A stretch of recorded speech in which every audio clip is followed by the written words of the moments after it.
어느 교회는 인사를 다 조목조목 가르쳐주면 그대로 하는 교회가 있고요.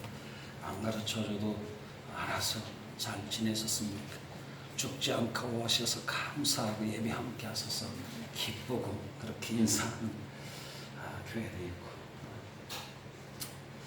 자, 오늘 말씀은 지혜롭게 믿음의 비밀을 풀어가자, 이런 말씀을 우리가 생각하려고 합니다. 제목이 참 멋지지 않습니까? 제목만 봐도 감탄스럽고, 제목만 봐도 은혜가 되고, 제목만 봐도 길을 알 것 같고, 어떻게 살아야 되나, 어려운 이 대책 없는 시대 가운데서 그렇구나, 우리가 지혜가 필요하구나, 비밀이 있는데 그 비밀이 숨겨져 있는 비밀을 풀어내야 되겠구나, 이런 생각을 갖게 됩니다. 오늘 비밀이라고 하는 것, 우리가 너무 잘 아는 그런 용어고 단어이긴 한데요, 숨겨진 아무도 모르는 것이라고 하잖아요. 나 자신만 아는 것, 그 비밀이라고 이야기하잖아요. 근데 달리 생각하면 그런 거예요. 비밀이라, 남에게 이야기할 수 없는 그 어떤 것인데, 비밀이라고 하는 것은 나만이 아는 비밀이 있는가 하면 나도 알고 또 타인도 아는 같은 것을 각자 느끼고 경험하고 또 알게 되어지는 비밀이 있다는 것입니다. 어쩌면 비밀은 없는지도 몰라요. 우리가 비밀이라고 붙이고 있잖아요. 꼭 당신만 알아야 돼, 이거 다른 사람한테 이야기하면 안 된다, 그렇게 얘기하는 경우가 있잖아요. 근데 여하튼지 간에 우리가 좋은 일이든지 나쁜 일이든지 비밀은 다 비슷하다는 거예요. 비밀은 비슷해요. 그러니까 우리가 자신이 알고 경험하는 비밀이 있어요. 그런데 그것이 나만 알고 있는 게 아니에요. 나만의 비밀이 아니에요. 내가 알고 있는, 내가 느끼고 있는, 그리고 내가 숨기고 있는 그 비밀이 있다고 한다면, 나와 다른 사람도 나와 다를 바 없는 또 다른 나와 비슷한 비밀들을 안고 또 가지고 사는 경향들이 있다는 것입니다. 그러니 오늘 좋든 나쁘든지 간에 대단한 것은 없다는 거예요. 꼭 숨기고 살만한 그런 특별한 것은 없다는 것을 이해하게 되어집니다. 러너스 하이라는 말이 있습니다. 마라톤 사람들이 4.25, 42.19 마라톤 경주를 열심히 달려가지 않겠습니까? 그런데 우리가 달리다 보면 호흡이 가쁘잖아요. 10km를 넘어가요. 그리고 20km를 넘어가요. 30km를 넘어가요. 이때마다 뛸 때마다 호흡이 가쁩니다. 힘듭니다. 주저앉는 이들도 있습니다. 그렇지만 체력의 한계 상태에 부딪히게 되어졌을 때, 그 순간을 넘길 때에 의해서 아드레날린이라고 하는 물질이 분비될 때에 기분이 매우 좋아진다는 거예요. 그리고 몸이 가뿐해지고 피곤이나 호흡곤란이 없어지고 또 발에 또한 통증도 느끼지 않는 상태가 되어지는 것, 이걸 러너스 하이라고 하는 말을 쓰게 되어진다는 겁니다. 가끔 그런 생각을 할 수가 있습니다. 우리 일상 속에서 인생은 마라톤이라고 그러잖아요. 늘 우리가 살아가면서 멈추지 않는 이 러너스 하이라고 하는 이것 말이죠. 이것이 계속 아드레날린이라고 하는 이 분비물이 우리 삶 속에서 계속해서 내게 풍겨지고 나올 수 있다고 한다면, 그 어느 하루도 지치지 않고 피곤하지 않고 늘상 매우 기분 좋은 상태로 현실을 긍정적으로 우리가 살아갈 수 있는 힘이 주어지지 않겠는가, 그런 생각을 하게 된다는 것입니다. 오늘 읽은 오늘 성경 본문 말씀을 보면 그런 거예요. 오늘 다윗이 이스라엘 왕이 오르기 전에 젊었을 때 자신의 생명을 노력하는 사울 왕의 그 추격 가운데 쫓겨나가는, 칼날을 피하여서 도피 생활을 하던 중에 기록한 이 말씀인지, 아니면 혹은 자신의 아들 압살롬이 이 충신들의 마음을 빼앗아서 자신의 신봉이 되게 하여 아버지인 다윗을 내몰아칠 때 기록했던 것인지에 대한 의견이 분분하게 오늘 주석가들은 달리하고 있는 부분들을 보게 되어집니다. 오늘 그렇지만 핵심적인 중요한 사실은 뭔가 하면, 하나님과 다윗과 자신과는 전혀 무관하신 하나님이 아니라는 것, 관련이 있다는 것을 여기 확신하고 있는 말씀이라는 거예요. 분명히 다윗의 사건이긴 하십니다. 다윗이 기록한 다윗의 삶 속에, 다윗의 도피 생활 속에서 하나님을 찾았던 다윗의 모습을 다윗이 여기 성경에 기록해 놓고 있다는 것은 분명하다는 이야기예요. 오늘 다윗은 어떤 사람인지 우리 너무 잘 알잖아요. 다윗은 어릴 때부터 하나님이 함께하는 사람이었고, 노년에 이르기까지 평생을 전쟁터에서 살다시피 했던 사람이 아니었겠습니까? 전쟁터는 살기에 찬 대적들이 달려드는 곳이 아니겠습니까? 잠시 잠깐 한숨을 팔다가 어디에서 활이 다가와서 내 생명을 앗아갈지 모르는 그러한 위험천만한 것이고, 또한 두려움과 죽음이 처체에 깔려있는 곳이기도 하지요. 우리의 삶의 현장이 전쟁터와 같다는 것을 말씀해 주고 있는 거예요. 오늘 여기 다윗의 인생은 오늘 사울왕이 됐든지 간에 아들 압살롬이 됐든지 간에 어떤 누구에 의해서 이렇게 광야로 도피하며 자기 생명 안전을 이렇게 부지하면서 그렇게 피해 다니는 생활을 사는 것 같지만, 그러나 우리 모든 그리스도인들, 아니 모든 사람들은 이와 같이 우리의 삶이 전쟁터를 방불케 하는 이러한 삶을 피해 나갈 수 없다고 하는 사실을 우리에게 지적해 주고 있는 모습을 볼 수 있다는 거예요.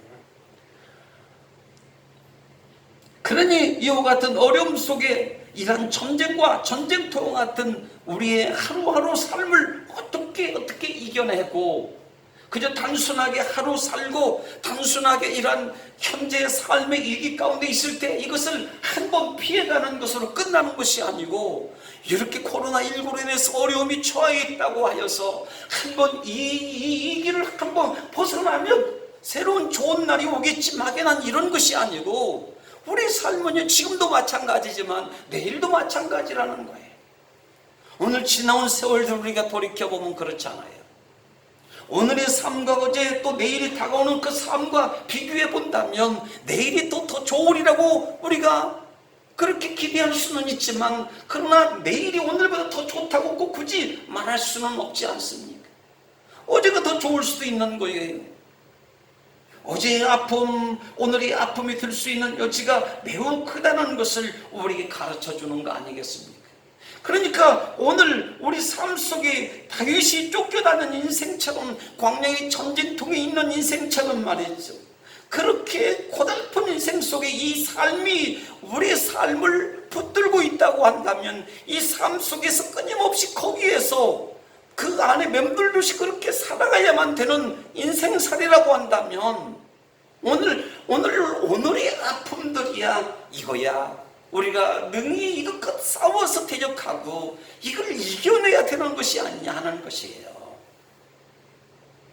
오늘 다윗의 모습을 다시 보면 그런 거 2절에 뭐라고 하는가 하면, 날카로운 이로 내 살을 뜯어먹으려고 포악한 맹수와 같이 달려든 대적 원수들 앞에서 한 발짝이라도 제대로 옮겨놓을 수 없을 지경이라고 자신의 처지를 설명해 주는 본문을 볼 수 있게 되었습니다. 다윗의 입장에서는 그런 것이지 않겠어요? 숫자적으로는 매우 적고 불리합니다. 이 기선을 빼앗긴 상태인 것이죠. 그러니까 곤으로 몰린 상태입니다. 들리는 소리는 죽이라는 소리밖에 들려지질 않아요. 전혀 다윗에게 희망 섞인 소리가 들리지 않고 있는 거 아니겠어요? 이 사악한 중상모략과 비방과 가슴을 찢는 듯한 예린 고통을 겪고 있다는 모습들을 우리에게 보여주고 있어요. 그러니 당장에 필요한 것이 도대체 무엇일까요? 피할 길이 없습니다. 지금 매우 다윗의 입장에 위급하고 광야에 내몰린 상태에 그가 멸망의 자리에서 살아날 수 있는 그 비밀이 도대체 어디 있느냐 하는 거거든. 꼭 반드시 이 죽음 속에 사는 조각 가운데 있어도 반드시 살 길은 있다고 하는 걸 다윗이 오늘 본문 속에서 우리 가르쳐주고 있는데, 뭐라고 합니까? 오직 하나님께 기도하는 방법밖에 없다는 것을 찾아내었다는 거예요. 성경의 역사들을 보면 다 그렇잖아요. 앞에는 출애굽, 그 홍해가 가로막혀 있고 뒤에는 애굽 군사들이 몰려오고, 어디로 피할 수 있습니까? 없는 겁니다. 야곱의 인생도 마찬가지고, 수많은 성경에 나타난 인물들을 볼 때도 마찬가지고, 피할 수 없는 그 인생길. 홀로서 걸어가야 되는 그 인생길, 자신의 인생과 스스로 싸워서 이겨내야 되는 그 인생길, 도대체 감당할 길이 없을 때 찾아 구해야 될 지혜로운 그 믿음의 길이, 믿음의 비밀이 뭐냐? 바로 하나님께 있다는 겁니다. 그래서 오늘 1절에 뭐라고 하는가 하면 여호와는 나의 뭐뭇이다 했어요. 무엇이라고 그럽니까? 읽어봅시다. 여호와는 나의 빛이십니다. 여호와는 나의 구원이십니다. 여호와는 나의 생명의 능력이십니다. 구원이 어디 있고 빛이 어디 있고 생명의 능력이 어디 있고 도대체 이 다윗에게 그 무엇이 어디 있단 말이에요. 그러나 지혜롭게 믿음의 비밀을 지금 하나씩 하나씩 짚어가면서 다윗이 자기 생명의 살 길을 지금 찾아가고 있는데 그 자기를 살려주실 그분, 그 대상이, 믿음의 대상이 누군가 하면 하나님께 있더라는 것입니다. 아무도 자기에게 손짓해 주는 이가 없는 것이죠. 아무도 어둠 속에서 자기 자신을 꺼내주는 어떤 도움의 손길도 없는데 하나님께 다가가고 또 다가가고 있는 다윗의 모습을 볼 수가 있다는 겁니다.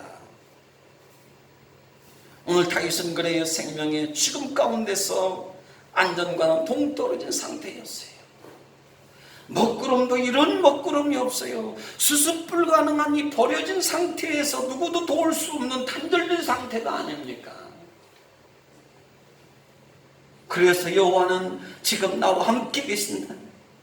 그렇지만도 여호와는 나와 지금 함께 계신다. 하나님은 나를 이러한 위기 가운데서 건져주실 것을 믿는다. 오직 주님만이 나의 반석이신 줄 믿습니다. 오직 주님만이 나의 피난처가 되시는 것을 믿습니다. 이러한 신앙으로 지금 다윗이 갇혀있는 이러한 자기 인생 속에서 벗어날 길을 찾아가고 있는 그 과정들을 우리에게 묘사해 주고 있는 말씀인 거예요. 얼마나 근성 있고 지혜로운 배짱인지 알 수가 없어요.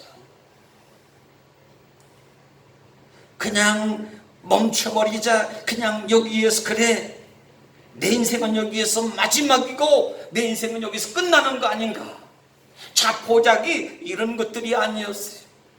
자기를 몰아치고 광야로 내세우고 이런 사람들을 향해서 원망하고 이런 것이 아니었습니다. 오늘 힘들수록이요, 어려울수록 믿음의 끈을 놓치지 않는 오늘 진짜 백이 차돌백이 말입니다. 찐 말이죠. 오늘 믿음의 진짜라는 거예요. 다윗은 믿음의 진정한 신앙인이었습니다. 길은 있다는 거예요. 살 길은 있다는 것입니다. 하늘이 무너져도 솟아날 구멍이 있다고, 그런 말씀처럼 계속해서 다윗이 그 어려운 우겨쌈을 당하는 그 가운데, 궁지 몰리는 그 가운데서도 계속 생각하는 거예요. 지혜롭게 믿음의 비밀을 풀어갈 수 있는, 나를 살리실 자가 누구인가, 내가 살 길이 어디 있는 것인지 계속해서 믿음의 지혜를 짜 들어가고 있는 다윗의 모습을 우리가 만날 수 있다는 거 아니겠습니까? 오늘 이러한 모습들은 인간의 두뇌에서 나오거나 연구에서 나오는 데이터가 아니고 하나님의 임재의식에서 비롯되었다는 거예요. 여러분, 우리 하나님은 어떤 환경이나 오겨쌈을 당한다 할지라도 반드시 축복해 주시고 구원해 주실 것을 믿으시기를 주의 이름으로 축원드립니다. 반드시 있어요. 어느 날 화가의 작업실에 손님이 찾아왔어요. 벽에 수만 수천 장 아주 많은 그림들이 걸려 있었다는 겁니다. 손님은 작품들을 천천히 돌아보고 감상한 후에 화가에게 그렇게 물었다는 거예요. 이 많은 작품들 중에서 선생님이 최고의 작품이라고 여기시는 것은 어느 것입니까? 그럴 때 화가가 대답을 하는 거예요. 제게 소중하지 않는 작품은 하나도 없습니다. 모두가 다 소중합니다. 그 중에서 최고의 작품을 고르라고 하면 그 작품은 아직 만들어지질 않았습니다. 그러면서 웃으며 말하기를 아마도 다음번에 나올 작품이 최고일 것입니다. 자기의 삶 속에 자신의 실력을, 자신의 작품을 제한시키지 않는, 제한 두지 않는 그의 삶을 우리가 들여다볼 수 있는 거 아니겠어요?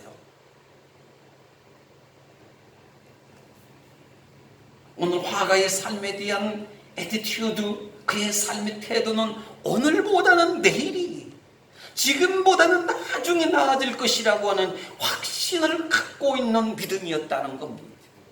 분명히 좋은 날은 있다고 하는 거예요. 최고의 작품을 내가 만들 그날이 최고의 작품이지만, 매일매일 최고의 작품이지만, 또다시 그전에는 또 그 작품도 최고의 또 다른 또 작품이 또 나올 것이라고 하는 것. 언제나 오늘이 최고의 삶인 줄 믿습니다. 오늘이 최고예요. 오늘 내 인생이, 오늘 하나님께 예배드리는 이 순간이 최고로 값진 작품 인생으로 우리가 살아가는 이 한순간이 아니겠어요? 매우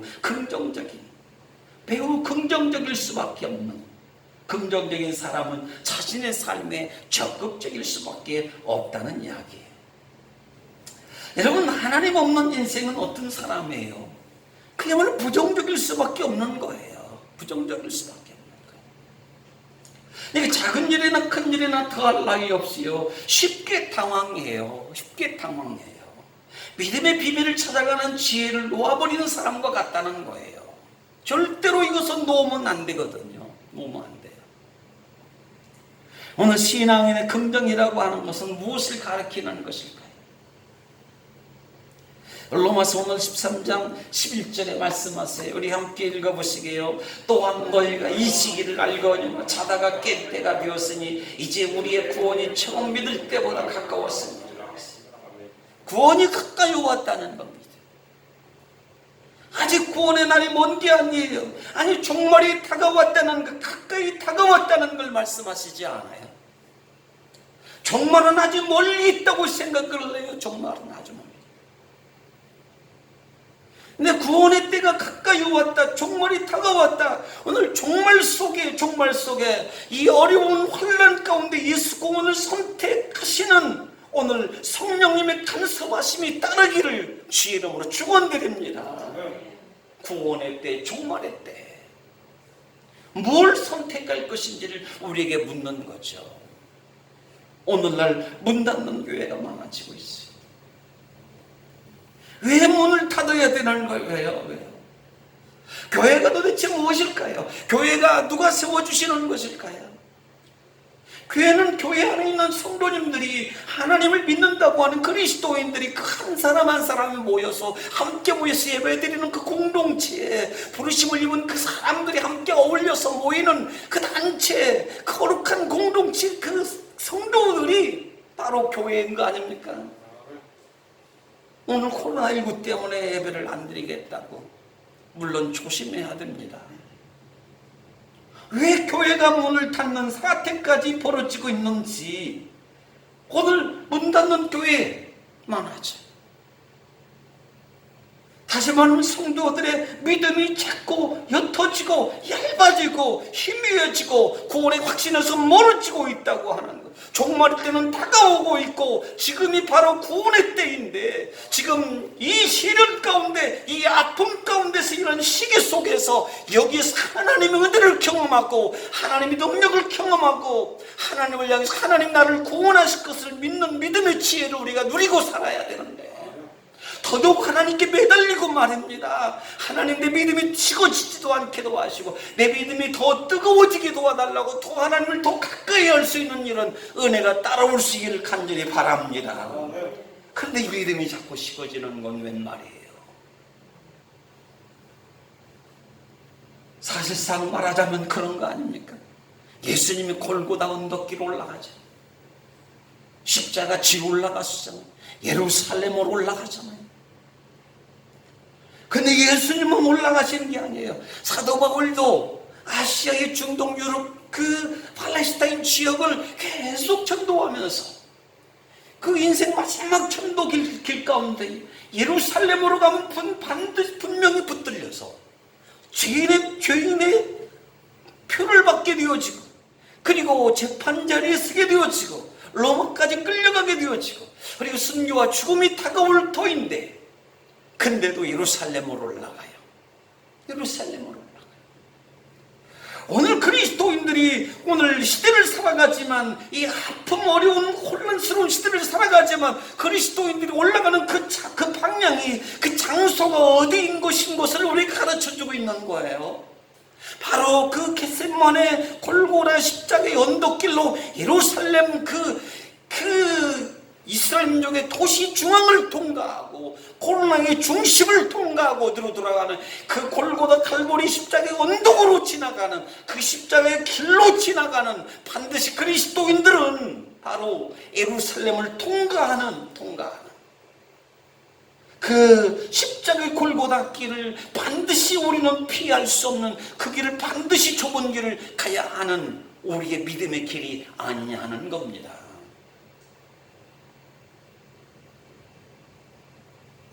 오늘 월세가 400만 원, 문 닫는 상가들이 있는가 하면 줄도산 위기에 처해 있기도 해요. 그래 오늘 하나님은 우리에게 말씀하세요.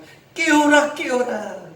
이 시기를 알거니와 자다가 깰 때가 되었으니 그랬습니다. 깨어라 깨어라. 깰 때라 깰 때라. 깨어나야 된다고 오늘 말씀하시지 않습니까? 오늘 우리는 믿음이 잠자면요 하나님의 시간표를 풀어낼 수 있는 기회를 놓칠 수밖에 없어요.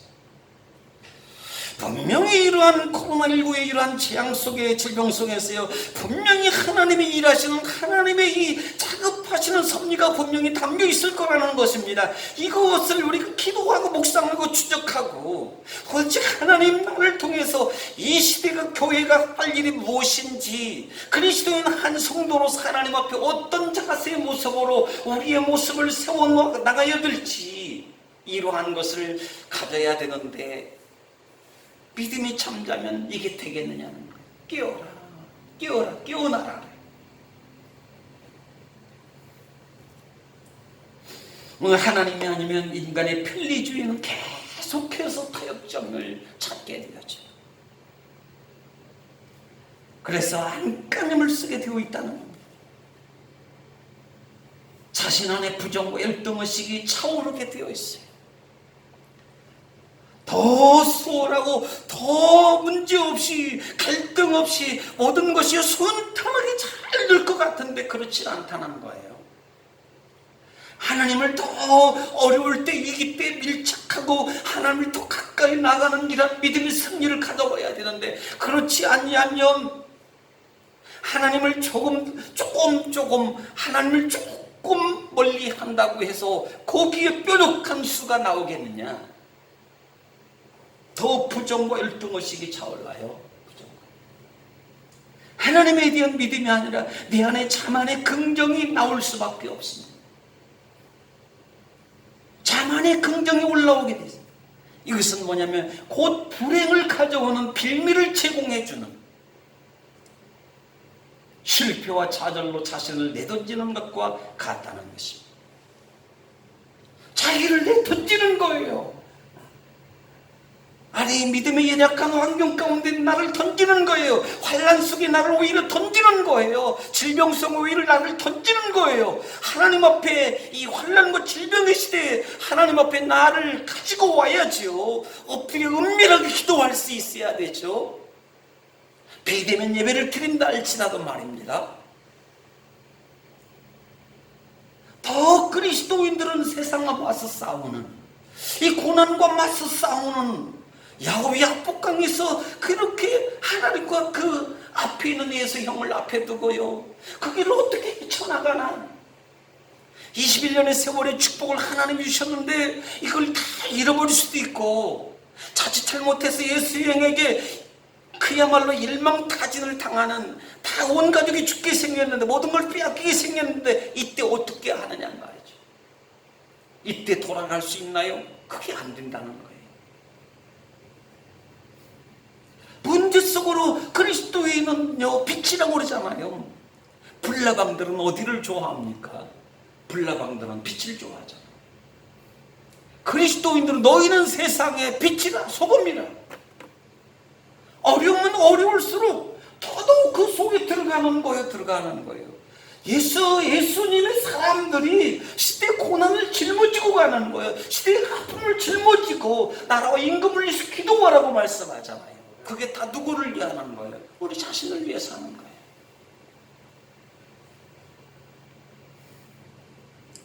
시인은 그렇게 기도해요.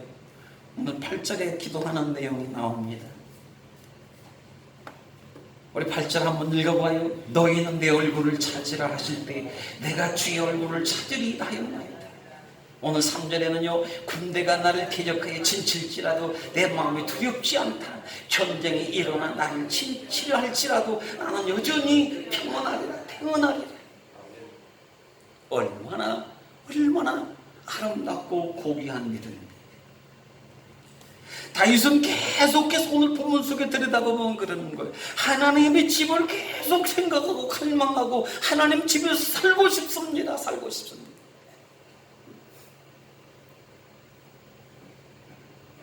여호와의 아름다움을 바라보며 간절한 마음이 환난 중에 더욱 강해지고 있는 다윗의 모습을 만나보게 되는 거 아닙니까? 하나님의 그 깊고 넓은 사랑의 실체를 확인한 자에게는 과연 그 누구도 더 이상의 두려움의 대상이 될 수 없다는 것을 말씀해 주고 있어요. 두려움이 어디에서 오는 거예요? 불안이 어디에서 오는 거예요? 이걸 어떻게 타개하고 어떻게 이것을 이겨낼 수가 있고 어떻게 극복할 수가 있습니까? 더 하나님께 지혜로운 믿음을 가지고 더 하나님께 달려들어가는 거예요. 거기에 살 길이 있다는 거예요. 거기에 구원의 길이 있다는 거예요. 거기에 은혜가 있다는 겁니다. 은혜가 있다.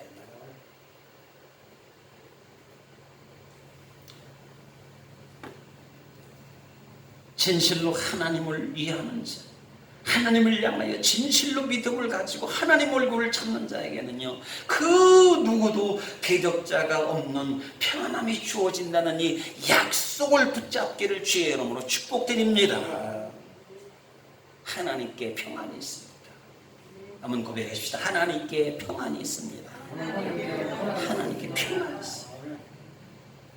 유유승 강강이라고 하는 노자가 한 말이 있어요. 이는 부드럽고 약한 것이 굳센 것을 이긴다는 뜻을 갖습니다. 그러니까 살아남기 위해서 강해야 되고 약사 빨라야 한다는 생각이 지배적일 때가 있는데, 그런데 말이죠, 약한 쪽에 서 있을 때만이 강한 쪽에서 볼 수 없는 비밀한 새로운 것들을 볼 수 있다는 거예요. 강한 것은 못 봐요. 그래서 예수님이 인간의 몸을 입고 이 땅에 오신 거예요. 죄를 보기 위해서, 그 고통 속에 잠겨있는 이들을 만나기 위해서, 연약함 속에 시달리고 있는 이들을 위해서, 사탄에 묶임당한 이들을 위해서 그 속에 예수님이 우리의 몸을 입고 들어오신 이유가 뭐냐? 낮아져야만이 그 넓은 세계를, 그 깊은 아픔의 세계를 알 수가 있고, 하나님의 그 은밀한 그 만져주시고 치료하시는 하나님의 그 간섭하시는 그 관심과 하나님의 그 오묘하시는 그 섭리를 그 약함 속에서 찾아 만나볼 수 있다는 거 아닙니까? 2002년에 노벨 경제학상을 받은 데니엘 카노먼은요, 그의 심리학에서 인간은 합리적인 존재로 보았던 기존의 고전 경제학 이론을 정면으로 뒤집어 놓았다는 거예요. 뭐냐면 그는 실험을 통해서 인간의 감정은 쉽게 흔들린다고 말해요. 주먹구구식으로 판단하는 결론에 도달한다는 논문을 통해서 노벨상을 받았어요. 여러분, 그렇지 않아요? 나 자신을 믿고 살아갈 때가 얼마나 많아요. 합리론을 논할 때가 얼마나 많이 있어요. 그런데 그렇지 않더라는 거예요. 인간의 생각이 형편이 없더라는 거예요. 자신을 믿고 살아야 하는 이성의 어떤 지식의 힘, 이런 것들도요, 그 분석하고 그리고 헤쳐봤더니 형편없더라는 거예요. 그러니까 합리적인 것보다 비합리적인 것이 훨씬 더 합리적이고 더 이론적이고 더 정확하다는 것을 밝혀내고 있다는 거예요. 우리는 보여지는 합리적인 함정에 빠지는 경향이 얼마나 많은지, 오늘 인간이 가진 능력은 한계가 있다는 것을 말해주고 있습니다. 절대로요, 오늘 다윗의 인생처럼 내 인생이 그렇게 되어졌다고 한다면, 오늘 사울 왕이 추적하는 3,000명의 군사가 했던 그의 아들 압살롬이 아버지를 뒤엎고 자기가 왕이 되고자 아버지를 죽이고자 했든지 간에 내가 다윗의 그 입장으로 들어가 본다고 한다면 어떻습니까? 결코 오늘 말씀처럼 지혜롭게 믿음의 비밀을 풀어가지 않냐면, 하나님을 더듬어 찾기를 애쓰지 않으면 결코 거기에서 사냥꾼의 올무에서 새가 패방되고 불어난 것 같이 결코 하나님이 아니면 그 어떤 것도 우리에게 자유와 해방의 기쁨을 가져다 줄 수 없다는 것을 말해주는 거 아닙니까? 너무나 극명한 사실이에요. 오늘 내면의 질서도 감정의 폭도 정상적인 서큘레이션이 순환이 되지 못하고 뒤죽박죽일 때가 너무너무 많은 거예요. 지난주에 막연함에 아니라 확고한 신앙의 신념을 가져야 된다는 자기 변화에 대한 말씀을 나눴잖아요. 그게 같은 맥락의 말씀인 거예요. 다윗으로는 아무리 연구하고 생각해봐도, 아무리 빠져나갈 길을 궁리하고 생각해봐도 길이 안 보이는 겁니다. 살 길이 없는 거예요. 살 길은 어디에 있는 거예요? 하늘에 있다. 하나님께 있다. 싸워주셔도 하나님이 싸워주실 것이고, 하늘 문을 열어주셔서 새 길을 보여주시고 이끌어주셔도 하나님이 하실 것이고, 다윗은 배척과 버림당함 가운데 상실감과 허탈감에 철저히 소외감에 엄습해 들어왔지만요, 오늘 4절이 자신에게 그렇게 말을 해요. 뭐라고 합니까? 뭐라고 하는 거예요? 너는 여호와를 기다리라.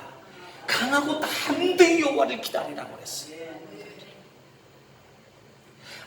아무리 애를 써봐도 안 된다는 거예요. 다윗 자신에게 지금 얘기하고 있는 거예요. 너는 하나님을 기다리는 그 방법 외에 다른 방법이 없다는 겁니다. 다윗의 위대함은요, 자신의 강한 자아조차도 해유와 불신앙으로 떨어져 버릴 수밖에 없는 이 위기에서 탈출할 수 있는 출구는 뭐냐? 하나님에 대한 믿음이 유일한 출구요 피난처라는 것을 알았고 찾고 믿게 되어졌다는 걸 고백하는 겁니다. 아무것도 없어요. 아무것도 없어요. 그래서 오늘 기다리자. 조금 더 믿음의 힘을 내자고 오늘 다윗은 자신에게 호소하고 있는 거예요. 조금만 참고 이겨내자고, 기다리자고. 하나님이